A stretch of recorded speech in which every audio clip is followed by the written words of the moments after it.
بهروز جان. میخوای یه تستی از ما بگیری الان؟ بله تست بازیگری بگیر. مثلا من یه بهروز بی اینجا بشین، از اینجا بریم. آره اینجوری. خدایا خدا رو مدان. من یه دکترم، خدایا. آقای جناب خان اومده راجع به بیماریش از من میپرسه. خدایا کمک کن. ببینیم یعنی چه جوری میشه گفت. چه جوری میبرتش جلو؟ بله. جناب به یه لحظه یه چیزایی بهش بگم بیا. باشه خدایا یه کوچولو فرصت آخر از ما نگیر خدایا. عزیزم. این فرصت آقا بفرم آخر. عزیزم ببین جان. منو نگاه کن. جان.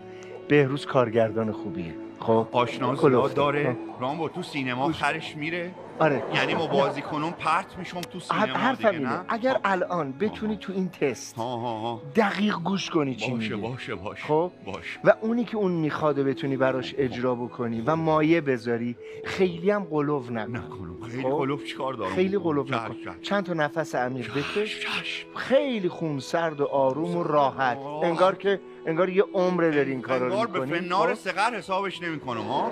یعنی نه، با که گوش کارگردان کلوفتیه ما اگر به هیچ الان حسابش نمیکنم. اگر بتونی از پس این موقعیت بر بیاد، حتی 50% تمومه. خواسته های اون برآورده بشه، انتخابت میکنه و پریدم. ببین جان. یهو از اینجا میری اینجا. یعنی میرم رو جلد مجلات نه؟ قطعاً دایرکتم دیگه پر میشه نه؟ به اونا فکر نکن. نکنم. اونا چیکار موضوع دارم؟ نیست.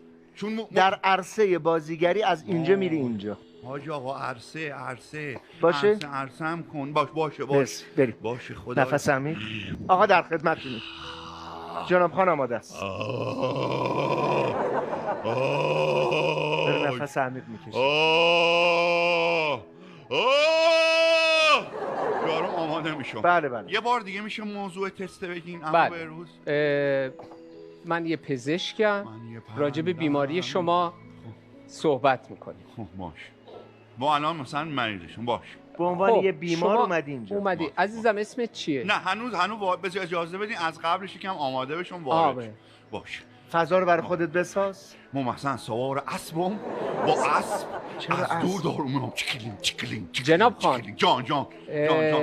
پزشکش توی یکی از شهرهای ما مطب داره. تو شهر اسب و اینا چیز نیست. اسب نیست. کاربرد اسب نداره. نمیخواد. باش. پس ما با شتر وارد یکی از شهرام چیکلین که صدای زنگوله شتر میاد. چیکلین. حاج آقا قربونه این افسار شتر بگیر فرار نکنه قربونه. زنده باش. خب تینگ در میزنم وارد مطب میشم. بفرمایید. سلام آقای دکتر خوبی؟ سلام عزیزم. زنده باش. قربونه. شما وقت داشتی؟ ما نه همینجوری مثل شتر در زدم وارد شدم. اشکال نداره. قربون شما. بفرمایید.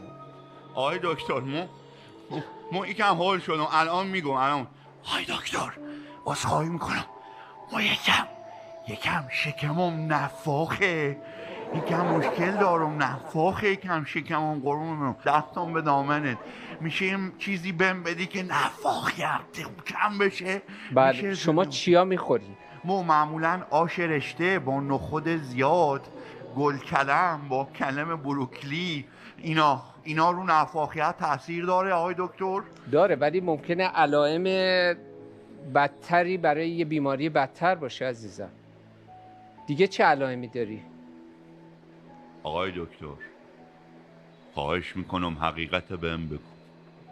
اگر قرار ما توی دنیا نباشم دوست دارم از زبان خودت بشنوم. نه اون که نیست، اون که دست خداست، ولی شما نه آقای دکتر خواهش میکنم با ما تعارف نکن.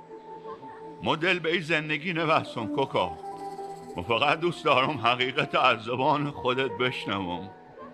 ما از تمام ایدار دنیا یه شتر دارم که اونو میبخشم به بازماندگانم و یه گاری لبو که تومن گذاشتم رو هم جمع کردم و یه پاریس سن ژرمن دارم که نیمار جلوی پای شما حاضرم ذبح بکنم همین اشرف حکیمی همینجا تو گل بغلتونم برات آقای دکتر.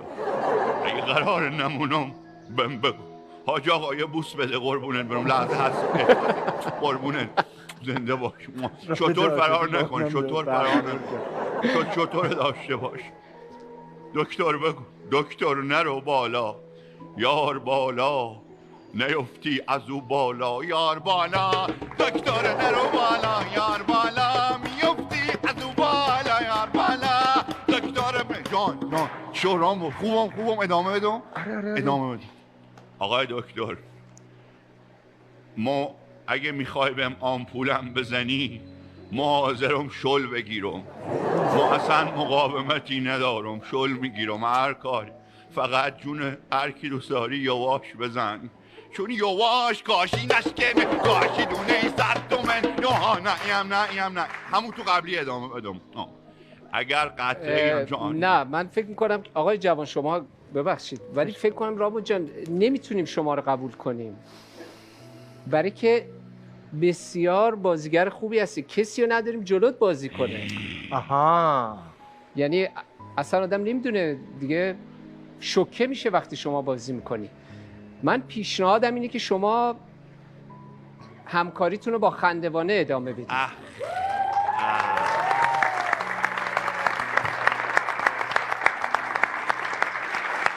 عزیزم تهش بیخ ریشه همین. خب اگه اینجوری نگرانه میخوای یه فیلم فقط با من و شترم بساز، دو تایی با هم بازی کنیم. خوبه؟ آقا شما الان خودت یکی از ستاره ها هستی، ما همه دوست داریم با شما کار کنیم. بروز من یه چیزی بگم